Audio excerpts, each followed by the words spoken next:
waiting for the inevitable. It's been a disaster. It has to end. He says it has to end quickly as well.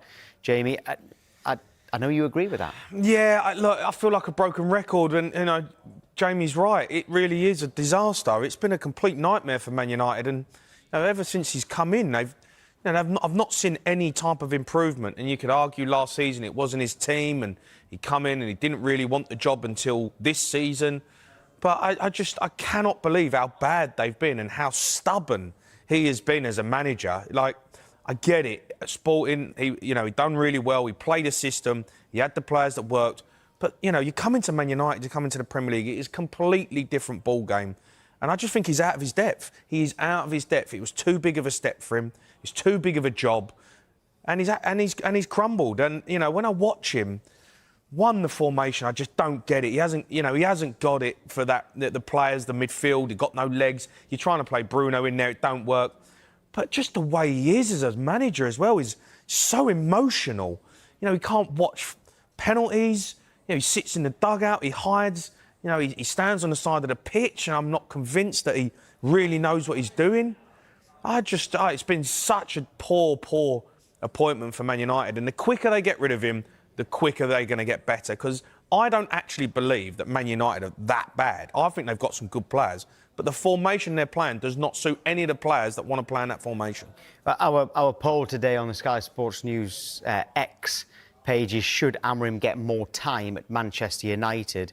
And 67% are saying no, he shouldn't get more time, with 33% saying yes, he does need more time, as you can see there. But last night, Duncan Ferguson, it was only joking when he said that anyone saying yes to that question is probably a Liverpool fan. Yeah, that's what I was going to say. That was obviously a joke, but are you... There's more saying no than we did this poll last week, but they've just beaten Chelsea this time. They've just lost against Brentford. Yeah. But we've done polls like this with other managers where the no percentage has been much higher than that. So Amorim does have some backing. Well, he's got a third.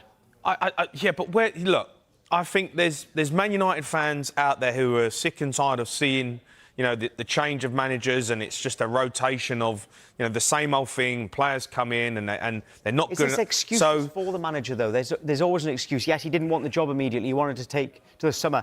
It's the people above him who are the problem. Yeah. The recruitment's been poor. We don't know how much part of that he's had. Are they excuses or genuine reasons? I think there's genuine reasons in certain things, like player recruitment, the players there, the mentality at Manchester United. I don't think it's just Ruben Amorim's problem. I think there is a culture at Man United which has rotted that football club from the inside, and they cannot get rid of it. No matter who they bring in, they are struggling. What if it's someone who's been in it when the culture's been good? Like... I said Carrick before. The people who've been there, all right? People who've been there who understand how the culture was, they'll understand how the culture but you can't keep living even if it's not as manager. No, I know. In some way, can you get them in there? Oh, 100%. Michael Carrick, Kieran McKenna, he come through. Roy Keane. I mean, I'm amazed that no one has phoned Roy Keane and said, can you come in at Man United and be part of what we're doing here? Because he is... arguably Man United's greatest captain. He is a leader. He's unbelievable. When you watch him, he's ferocious.